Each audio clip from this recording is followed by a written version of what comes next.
Okay.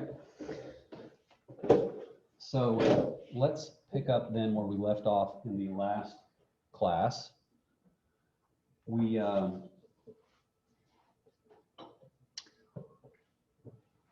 were looking at the OLG model, and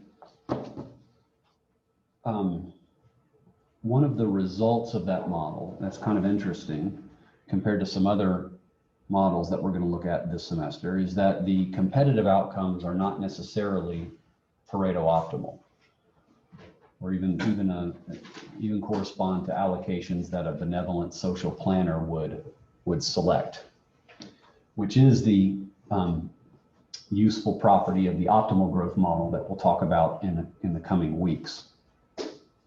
We did a short little proof, I guess you would call it, to illustrate that the competitive equilibrium of the OLG model in a situation that is dynamically inefficient, where agents have saved so much over time that the stock of capital exceeds the golden rule, right? Or alternatively, where the real return to capital is less than the population growth rate, that if we start from that position, we can actually rearrange allocations in a way permanently without making anybody worse off, not just current generations that are alive today, but also all future generations, right? We did a little sketch of how we could move capital from the present to the future, right? And everybody's consumption would be higher, and so therefore utility would be higher. I'm going to pick up on that and just illustrate that that possibility is not just kind of a theoretical curiosity, but rather it can emerge in a plausible version of the canonical two-period OLG model, right? So you'll recall that's a version in which the utility function is logarithmic, right? And the production function is Cobb-Douglas. So just to be clear, what I want to do here is actually calibrate this version of the model, which means assign values for the various parameters to illustrate that this possibility of dynamic inefficiency, where the steady state capital exceeds the golden rule, is in fact possible, okay? And it can be very likely under certain parameter values. Then what we'll do is we'll transition from that point to a discussion of some of these tax and transfer schemes that one can analyze in the context of the OLG model, some of which can be used as a means of unwinding these dynamic inefficiencies. And we're going to compare two different types, what's called a fully funded Social Security system versus a pay-as-you-go or pay-go Social Security system.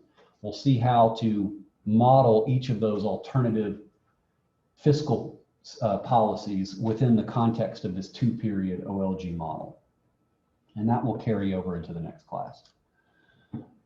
Okay, so if you guys will recall, in the canonical version of the OLG model, the steady state value of capital, we solved for this a few days ago, is beta times 1 minus alpha times A. A is that technology parameter, divided by 1 plus n times 1 plus beta. This whole ratio raised to the 1 over 1 minus alpha.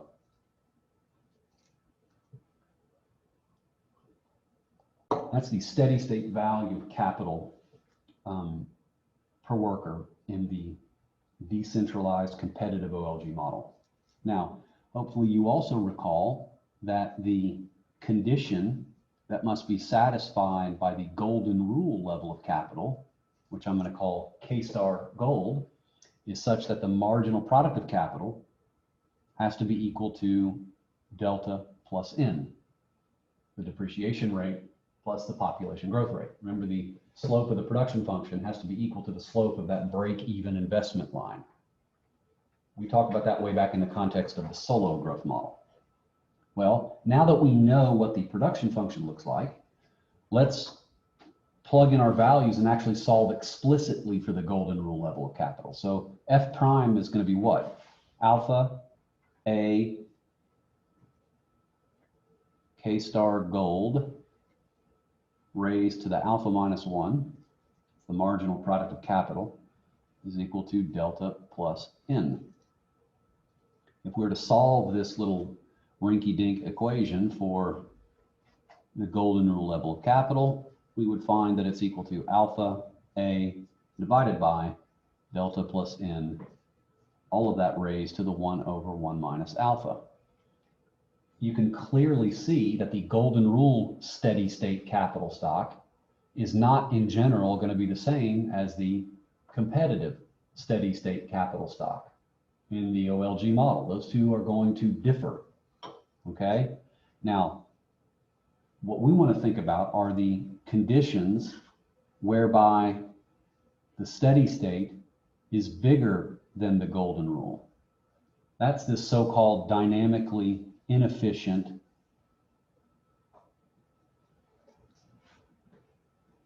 outcome that we started discussing in the last class. Under which conditions is K star bigger than K gold? In other words, we have, well, what's K star?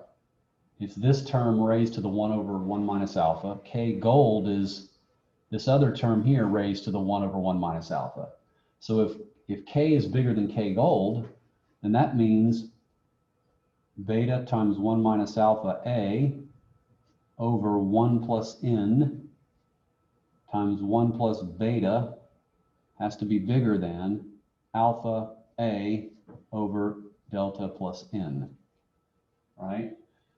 The A's will cancel, so the state of technology has no bearing on the relationship between the steady state and the golden rule. So the steady state value of capital will exceed the golden rule if beta times 1 minus alpha over 1 plus N times 1 plus beta is bigger than alpha over delta plus N. Well, when is this overaccumulation likely to occur? Well, if alpha is small, then the numerator over here is going to be small. So that ratio will be small, but the numerator over here is going to be bigger because it's a 1 minus alpha, right? So if alpha, which is the elasticity of output with respect to capital, is small, then we're more likely to be in a dynamically inefficient steady state. Alpha is one of the things that governs the return to capital, right? Because it's going to determine the marginal product of capital, right? What else? What if delta is small? So if the depreciation rate of capital is a small number, then the right-hand side of this inequality becomes pretty big, right? You'll notice delta doesn't affect the steady state value of capital in the OLG model. That's actually kind of interesting. In the solo model, it does affect the steady state. In the OLG model, it does not, right? So if the depreciation rate is small, then alpha over delta plus N gets bigger, right? Meaning that what's on the right-hand side is likely to become bigger than what is on the, wait a minute, did I say that right? If delta is large, y'all got to catch me in my mistakes here. I said that backwards. If delta is large, if there's a lot of capital depreciation going on, then what happens to the right-hand side here? That ratio gets smaller, and it's going to more likely be that the steady state level of capital is indeed bigger than the golden rule level of capital. So the smaller alpha is, or the bigger delta is, the more likely the economy is to be dynamically, or the equilibrium rather, is to be dynamically inefficient. Alternatively, beta is large. Remember, beta is bounded above by 1. It's the discount rate. So the closer beta gets to 1, then what happens to the left-hand side?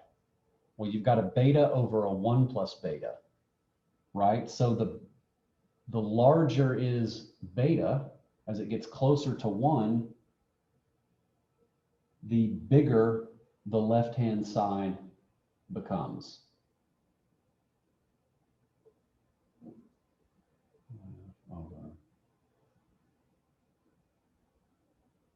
Yeah. As beta gets larger, the left-hand side gets bigger. You could take a derivative to prove it yourself, which means that that's gonna increase the likelihood then that the steady state level of capital is indeed bigger than the golden rule level of capital. So large beta, how do we interpret that? That's less discounting. That's a more patient household, right? So if there's less discounting going on, if there's more capital depreciation going on, or if alpha, that is the curvature of the production function, is smaller, then the steady state is likely to be dynamically inefficient. Let's do a calibration. By the way, I would encourage you guys to do this, but the other way of characterizing dynamic inefficiency is where the return to capital is less than the population growth rate, right? I believe we established this result in the last class. What is R star equal to? Well, R star is the marginal product of capital, right?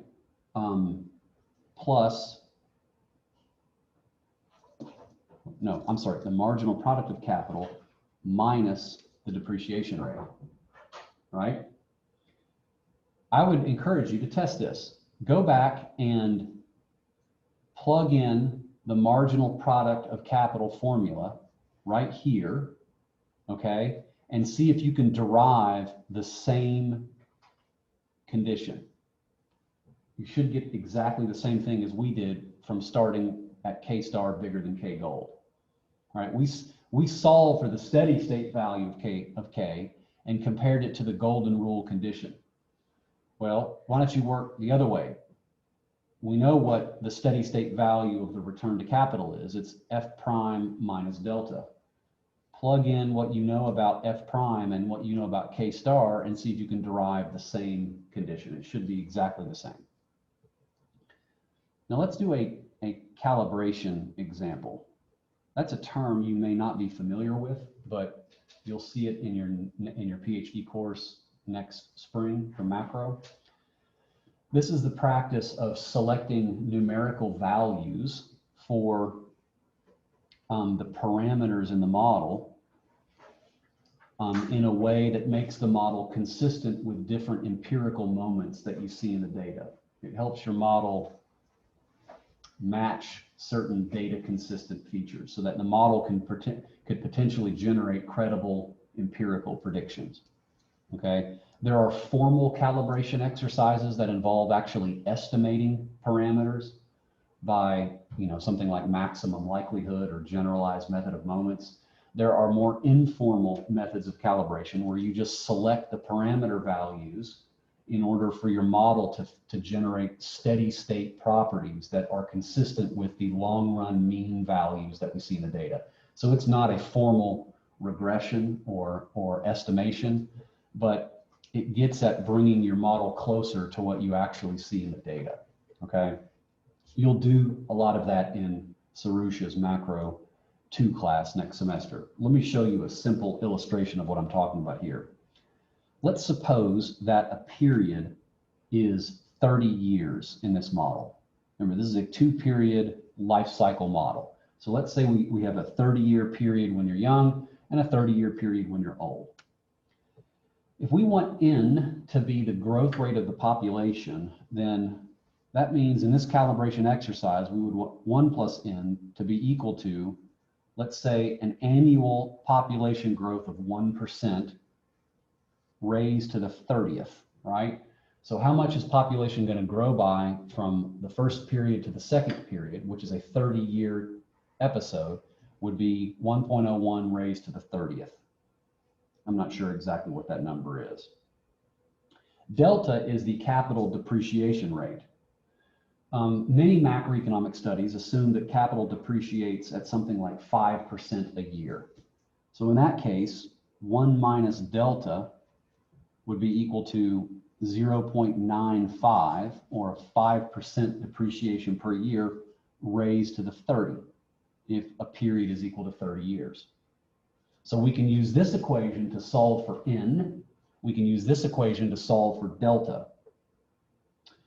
Many studies assume that alpha is anywhere between 1/4 and like 0.40. Typically, I use a value of 1/3, but 1/4 is not uncommon. So let's choose alpha equal to 1/4. And beta, we will assume that the real interest rate in this model is, let's say, 3% per year. Okay, that's actually high compared to the types of real interest rates we've seen in recent decades. But if we assume remember what beta determines, it determines how much consumption grows over time from the consumption Euler equation, right? Well, that's gonna depend on the value of beta, or the discount rate, relative to the real return on capital. Well, in the steady state, the consumption levels cancel out, and the discount rate is pinned down by the real interest rate. And so a plausible real interest rate would be something like 3% per year. So beta, since it's a discount rate, would be 1.03 raised to the negative 30.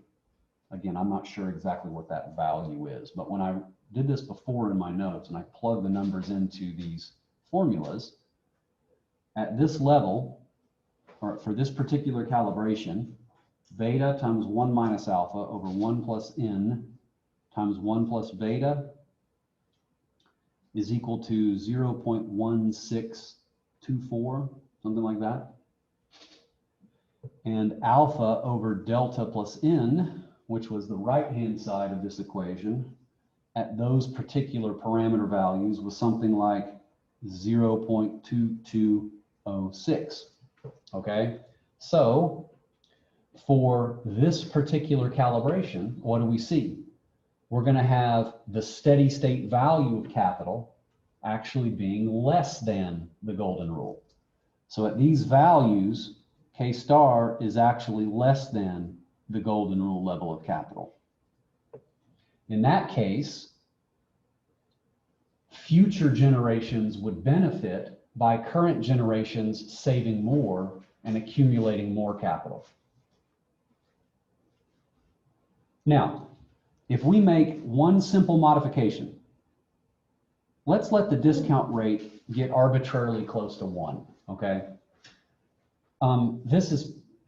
Perhaps this is a little unrealistic, but in fact, if you look at recent data on the real interest rate, the real interest rate in this country has actually been negative. So having a really high discount factor is not outside the realm of possibility.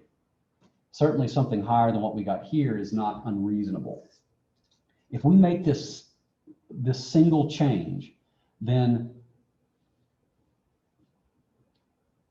beta times 1 minus alpha over 1 plus n times 1 plus beta actually goes to 0.2782, which of course exceeds alpha over delta plus n.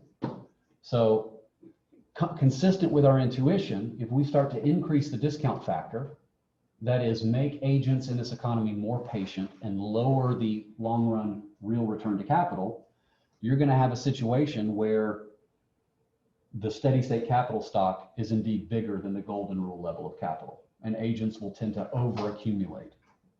So this whole idea of dynamic inefficiency, you can check in a calibrated version of your model like this.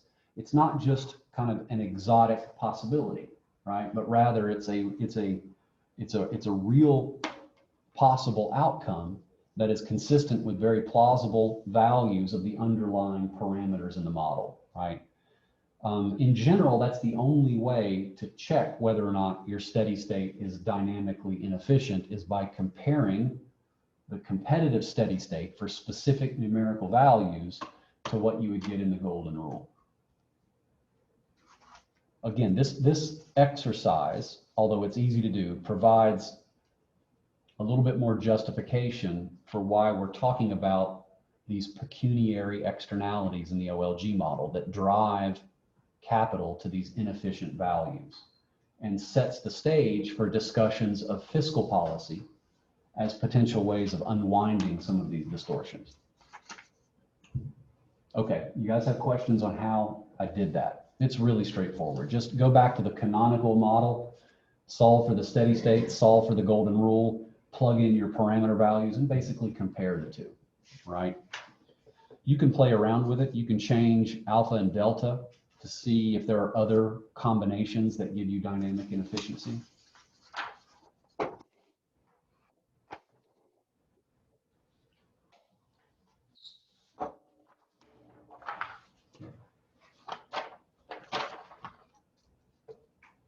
Okay, I think this is the 5th part of the lecture slide or the lecture notes called Social Security. That's what I mean by fiscal policy here. And capital accumulation.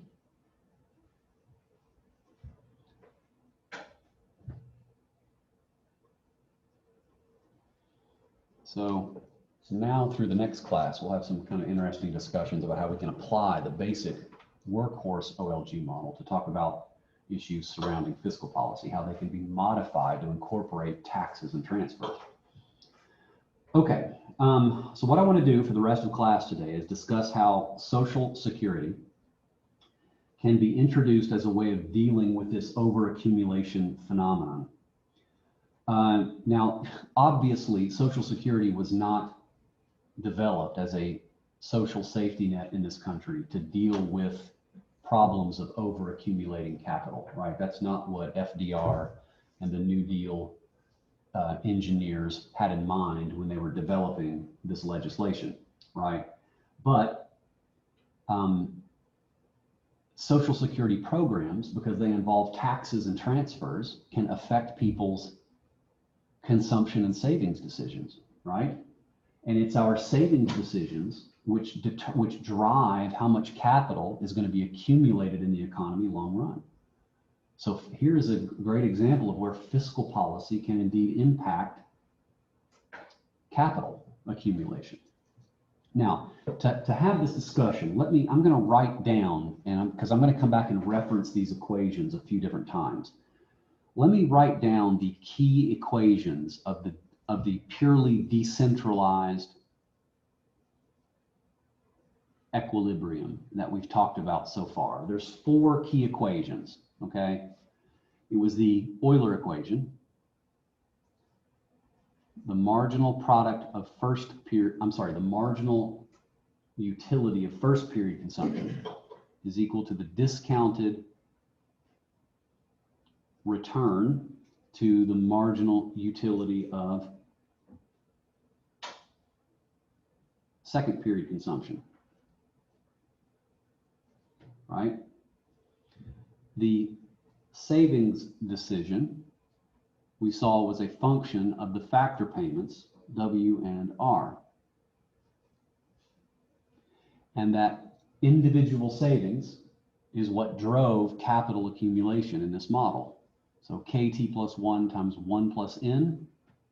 So the per worker capital stock next period was driven by people's savings decision this period. The real wage is the marginal product of labor.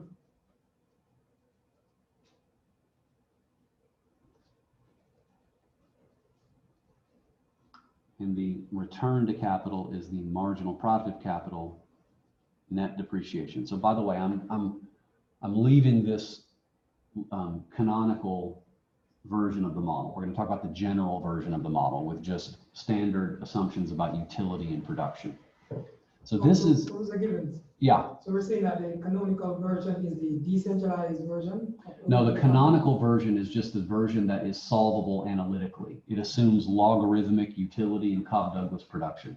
So I'm no longer going to make those assumptions here. So this discussion is more general. Okay, it doesn't rely on that. Okay.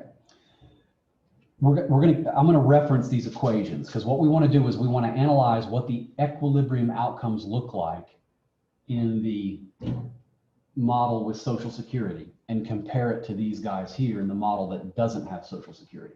Are they the same? Are they different? If so, in what ways? Okay, there are two types of fiscal transfer systems that I want to analyze today. Well, I'm only going to really get through one of them today. One is what's called a fully funded system. The other is what's called a pay-as-you-go system. Now, what kind of system is our Social Security program? Is it fully funded or pay-as-you-go?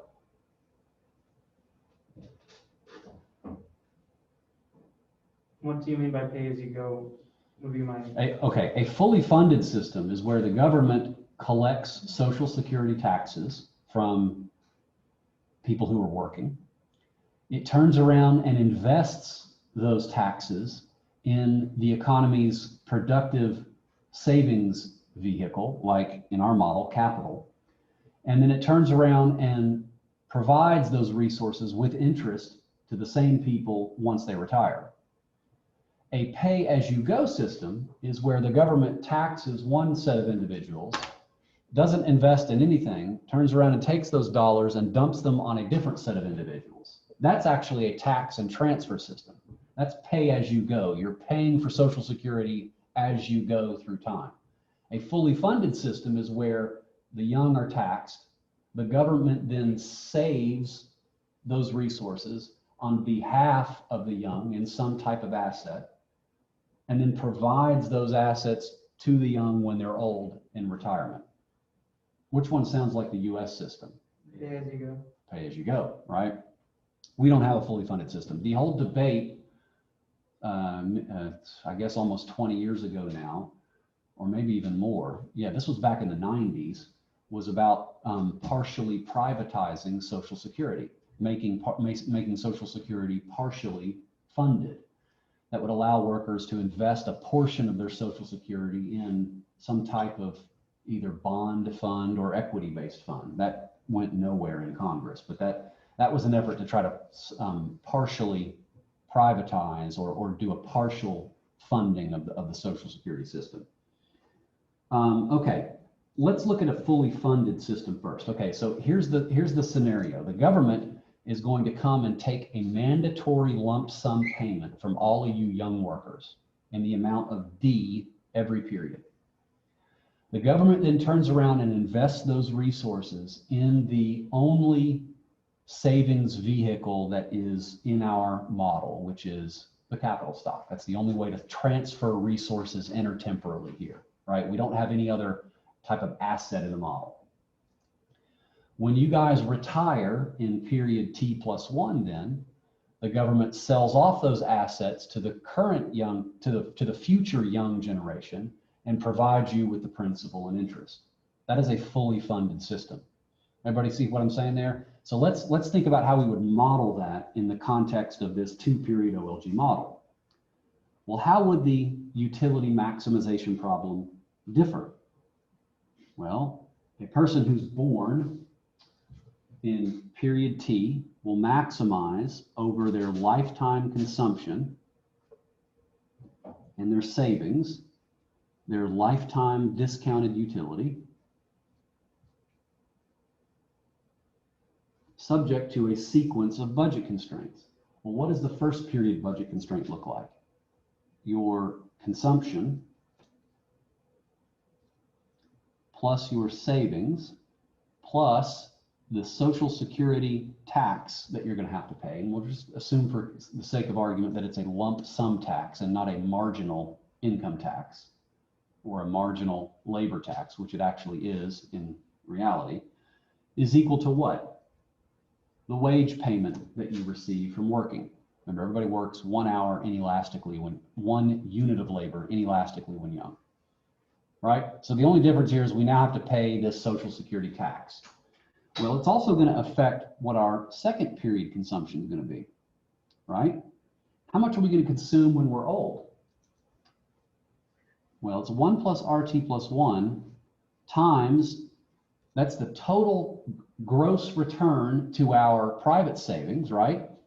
But the government is going to provide the savings D to us when we're elderly, and the government has invested those resources in the capital stock, and so they also earn a return of RT plus 1.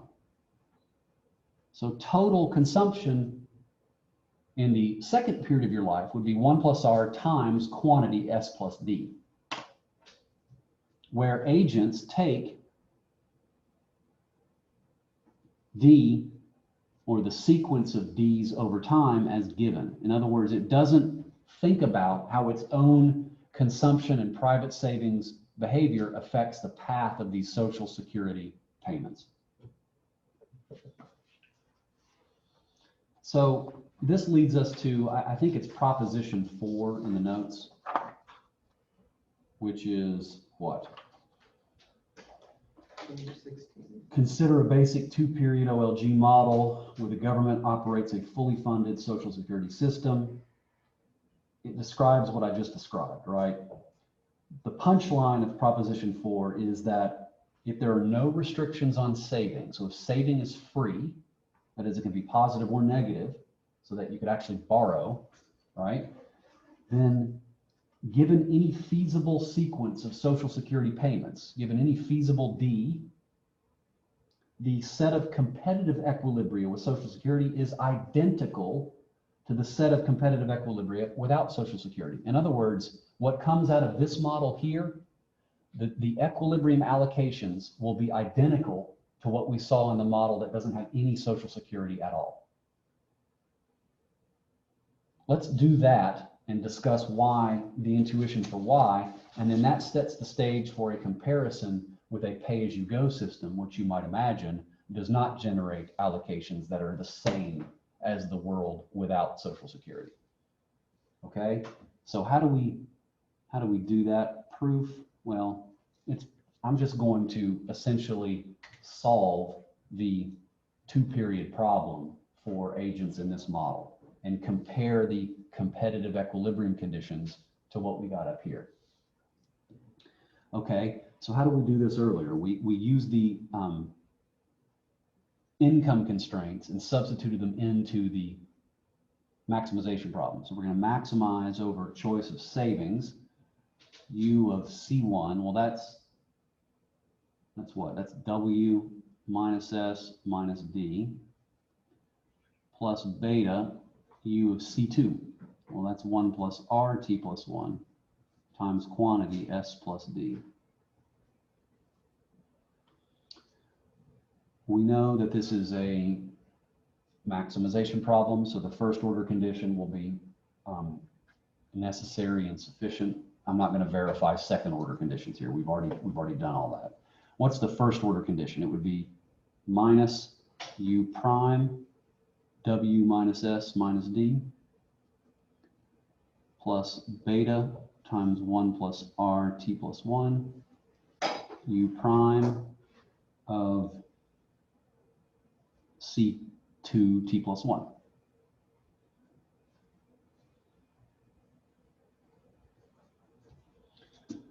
If agents have chosen savings optimally, that equation there should be equal to 0. The implicit function theorem then can be used to demonstrate that savings is a function not only of the factor payments, W and RT plus 1, but now private saving is going to be a function of the Social Security tax that is inside of the first order condition.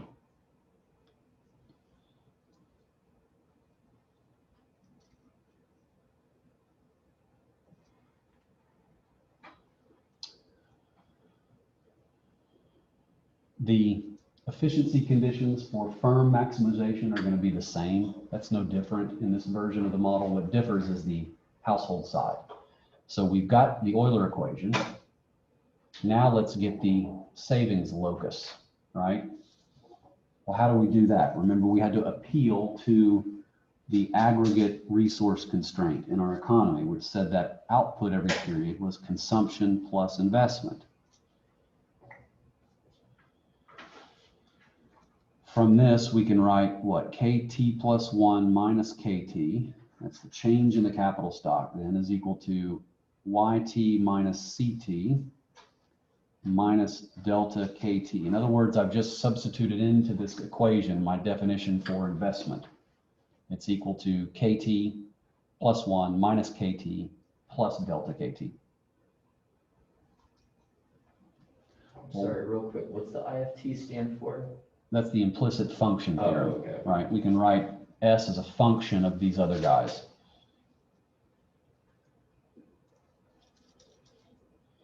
Okay, now where do we go after this? We know that aggregate income is the income from work, WL, plus the income from capital. So that's RT plus delta times KT. RT plus delta is the real rental rate, minus aggregate consumption. Well, that's the consumption of the young minus the consumption of the old. And then don't forget this last delta KT. And I'm sorry, I'm running out of room on the paper. Hopefully you can read that. This delta KT is going to cancel with this delta KT. And so the change in the capital stock then would be WTLT plus RTKT minus C1LT. Well, what is C1? Go back to the budget constraint and substitute in for C1.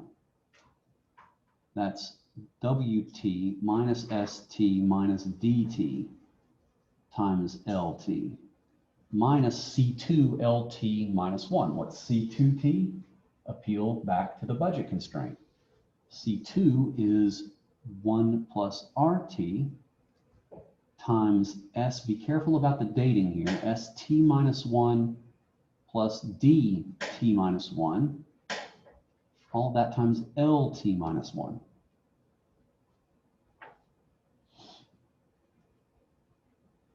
Now some of this cancels, a WTLT minus a WTLT. And then if you swing this KT to the right-hand side, you get KT plus 1 will be equal to, if we combine terms here, an ST plus DT times an LT plus, looks to me like a 1 plus RT times quantity KT minus ST minus 1 plus DT minus 1 times LT minus 1. You guys recognize that?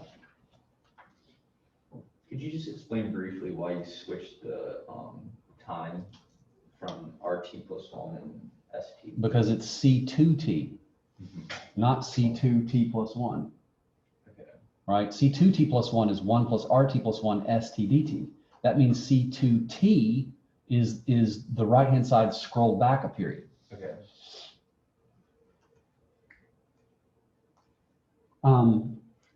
This is exactly the same, well, not exactly the same because it includes D, but it has the same form as the aggregate savings locus that we talked about a couple of classes ago. Right? If you assume that the initial old generation simply consumes their entire capital stock without providing any type of bequest to the next generation, right? Then what you can find is that, it's a pretty simple argument, you can find that KT plus 1 has to be equal to ST plus DT times LT for all T bigger than or equal to 1. Right? Guys, look at this equation. We're up to this point, right, where KT plus 1 is equal to all this stuff. If we swing this term to the left-hand side, we get a KT plus 1 minus ST dt times LT is equal to 1 plus R times that same thing scrolled back one period. So it's like having XT is equal to something positive that's greater than 1 times XT minus 1, right? That's what this looks like. XT is equal to 1 plus RT times XT minus 1. Well, the only way that can hold over time is if XT is actually equal to 0 forever. In other words, KT plus 1 has to be equal to ST dt times LT. That's that. And if we divide through by the population, if we divide through by the workforce at the T, you get what? You get KT plus 1 times 1 plus N is equal to ST plus DT.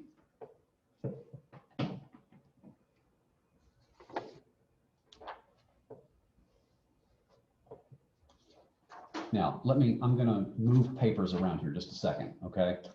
Let me go back to the decentralized equilibrium I talked about earlier. Let's compare this one at a time. What is the Euler equation in the fully funded model?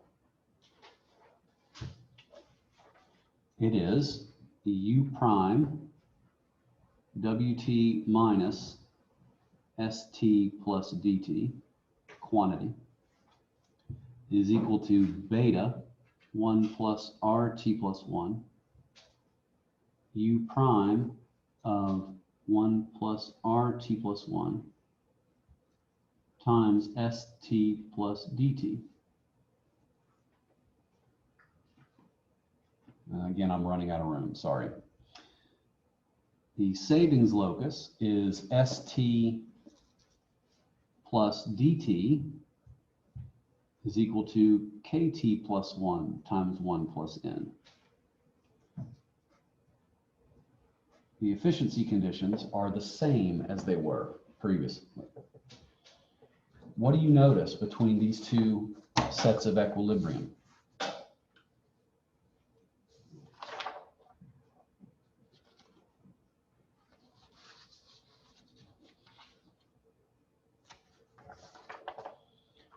To me, they look identical, except everywhere over here where you have an ST, over here you have an ST plus DT, right? So as long as private savings is a free variable, that is, it's not constrained to be greater than or equal to 0, then what happens here is that any feasible sequence of Social Security payments, what the private sector is going to do is they're just going to adjust their private savings accordingly, 1 for 1, such that private savings plus public saving, essentially, is equal to what private savings would have been in the world without Social Security. Capital accumulation will be the same in the long run, and therefore consumption allocations will be the same. In other words, in this model here, everywhere that determines private savings, over here, it's just going to determine private savings plus Social Security. So whatever the government decides to do, as long as it sets up a feasible Social Security plan, meaning that you can't tax more than individuals earn on the job, right? Then households are just going to adjust their private savings up or down in a way that makes S plus D equal to whatever S was before. Now, why does that make intuitive sense? The government has no advantage in saving relative to the private sector because both the government and the private sector save in exactly the same asset, the capital stock. So the return to Social Security here is the same as the return to private saving. It's RT, right? And so if the government taxes you $1 extra per period, Richard, what are you going to do? you're going to lower your private savings by $1, and you won't have any, that won't change your lifetime utility, because you're going to get that extra $1 with interest when you retire, right? And that's because government, the way the government saves is equivalent to the way the private sector saves. So what this model suggests is that a fully funded Social Security system will have zero impact on capital accumulation. So if we're in a world that has overaccumulated capital, a fully funded Social Security system is not going to help us escape that dynamically inefficient equilibrium, right? But perhaps a pay-as-you-go system will. Now, just to provide the proof of this, let's take this Euler equation, right? This equation right here. And I want to do the following comparative static. Let's prove this so that you guys really understand the intuition. The implicit function theorem guarantees that private saving is a function of the factor payments as well as Social Security. Can we not then analyze how our savings decision changes with a unit increase in saving in Social Security? We can. In other words, we can calculate the partial of S with respect to D. We just do that by applying the implicit function theorem through this consumption Euler equation. And what do we get? So if I want to calculate ds d dt to the first order condition, then it becomes what? It would be u double prime of c1t. I'm going to try to simplify the notation as much as I can, times, what's the derivative of C1 then with respect to D? Well, it's the negative of the partial of S with respect to D minus 1. That's going to be equal to beta times 1 plus RT plus 1 times U double prime of C2T plus 1 times the derivative of C2T plus 1 with respect to dt. Well, that's 1 plus RT plus 1 times the partial of S with respect to D plus 1.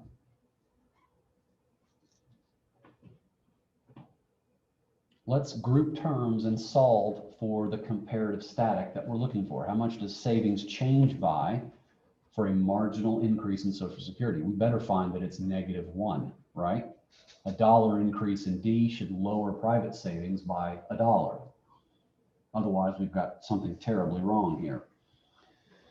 Let me combine terms. So I've got a U double prime of C1, let's see, plus beta times 1 plus R T plus 1 squared, U double prime of C2T plus 1. That whole thing times ds dd would be equal to negative U double prime of C1 plus beta 1 plus RT plus 1 squared times U double prime of C2T plus 1. Hopefully you guys recognize that what's in squared brackets here is the second order condition, which we know is strictly negative because the utility function is strictly concave. It's a negative plus something positive times a negative. So this whole thing will cancel with this whole thing, and you get that ds dd is equal to -1. That's what you get in a fully funded Social Security system. A unit increase in the Social Security tax simply lowers private savings dollar for dollar. And that's because Social Security and private savings are perfect substitutes, right? They both ultimately go to the same thing, right? Richard, what if the only form of savings in the economy is treasury bills? Then whatever you choose not to spend from your income, you're going to use to purchase treasury bills, right? Well, part of your Social Security taxes is also saved in the form of treasury bills by the government. And so the return to government saving is the same as the return to your own private saving. So if the government says, hey, you've got to pay more Social Security, you're just going to lower your own private savings by the same amount. And there will be no effect then on capital accumulation over time. Doesn't matter if the saving is coming from the government or from the private sector.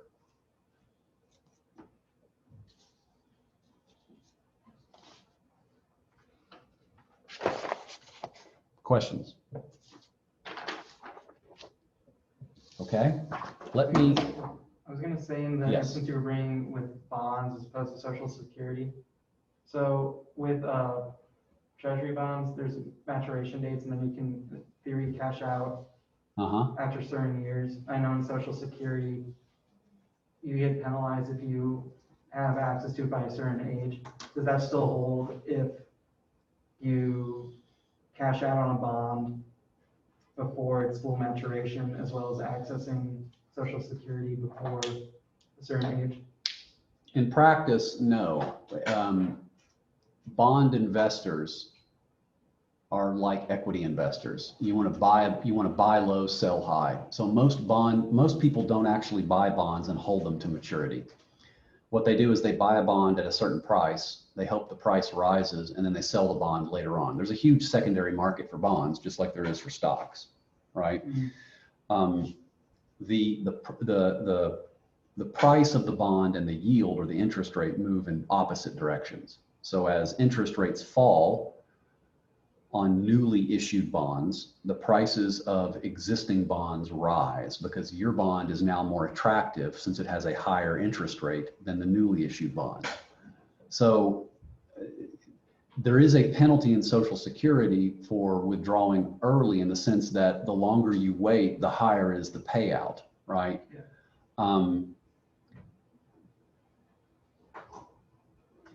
There would not be something analogous to that, I think, for just purchasing bonds privately. There is something analogous to it with most private savings vehicles, like a 401k or an IRA. If you try to withdraw from one of those early, believe me, I've done this, you have a heavy tax penalty. You have to pay back taxes, and then you get penalized a certain percent on it. So in that case, and with those types of private savings instruments, yes, there is an early withdrawal penalty. All of that stuff, though, those are real world features that aren't being. This is a highly stylized model, right? It's not going to discriminate between 401ks and bonds and whatnot, right?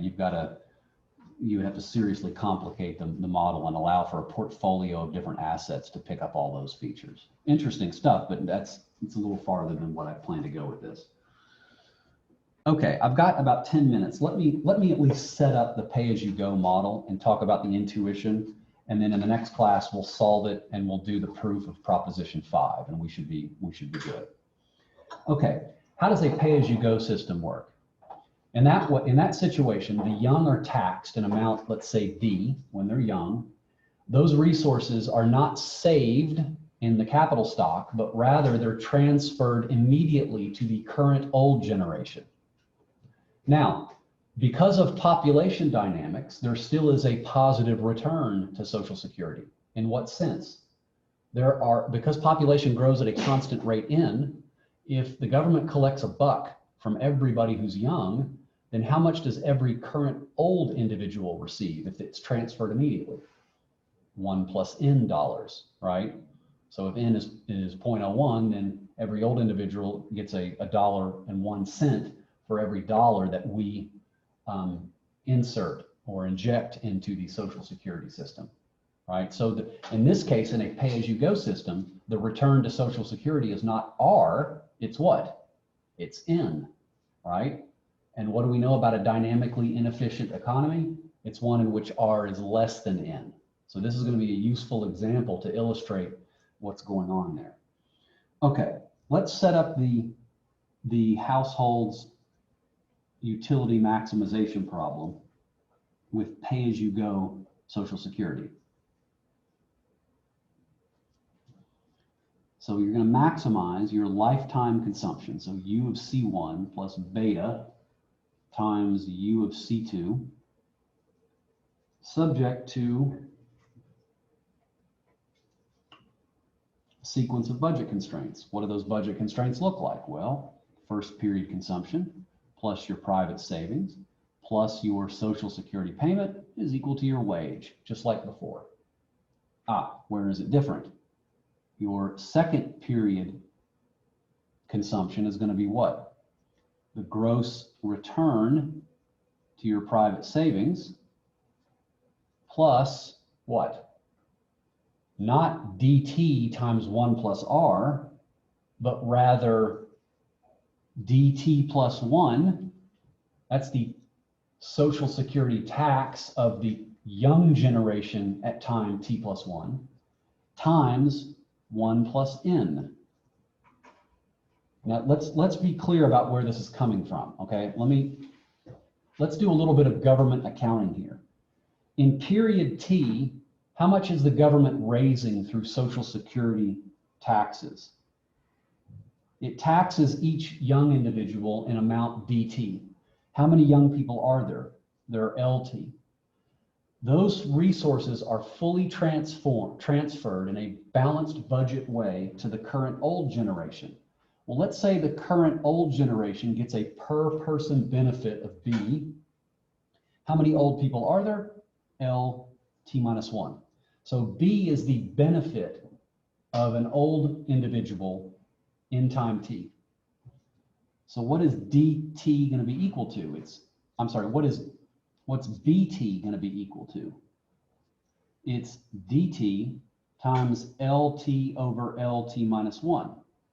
In other words, it's DT times 1 plus N, right? And so the benefit that you guys are going to get when you're old, that is BT plus 1, is DT plus 1 times 1 plus N.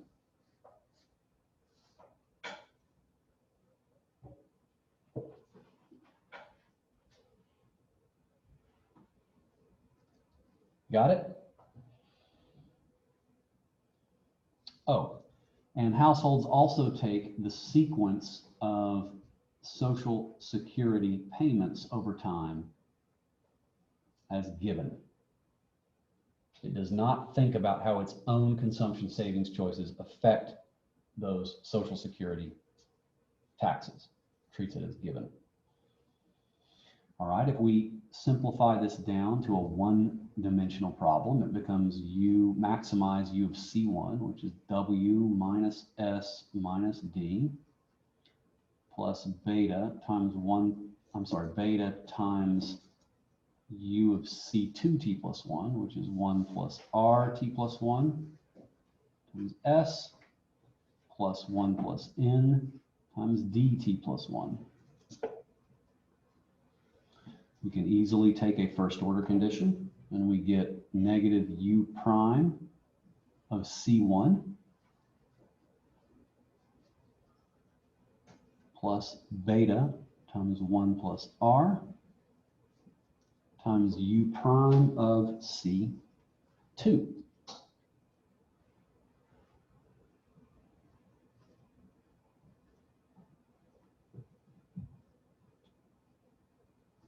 All that is equal to 0.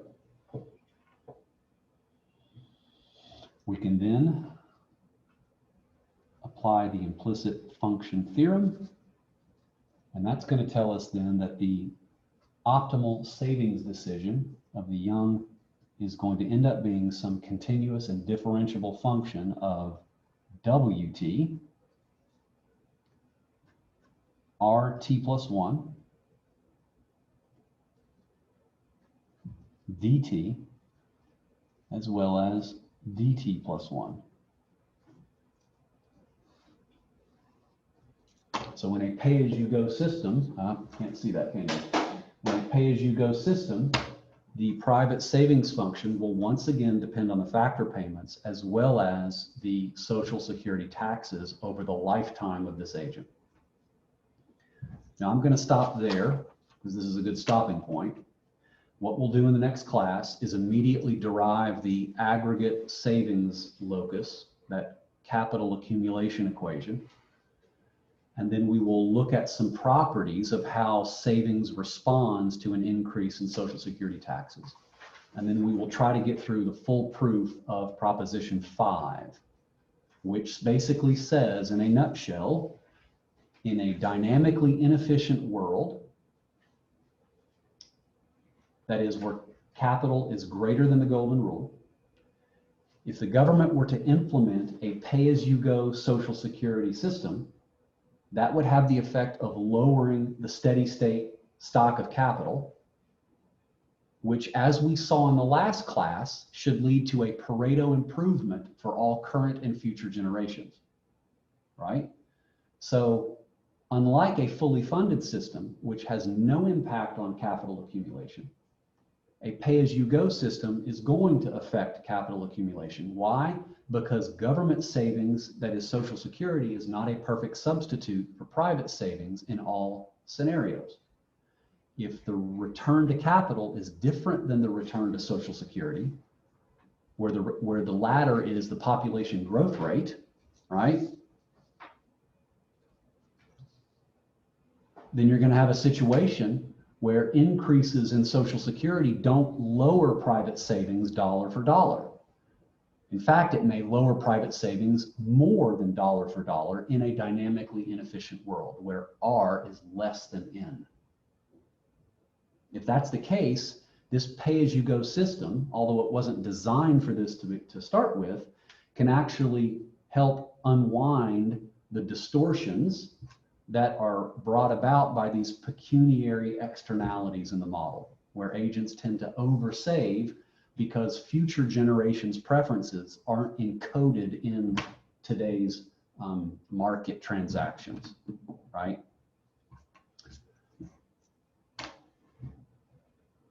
And that's all I have to say about that today. I'm really hoping we can get through all of that in the next class on Wednesday.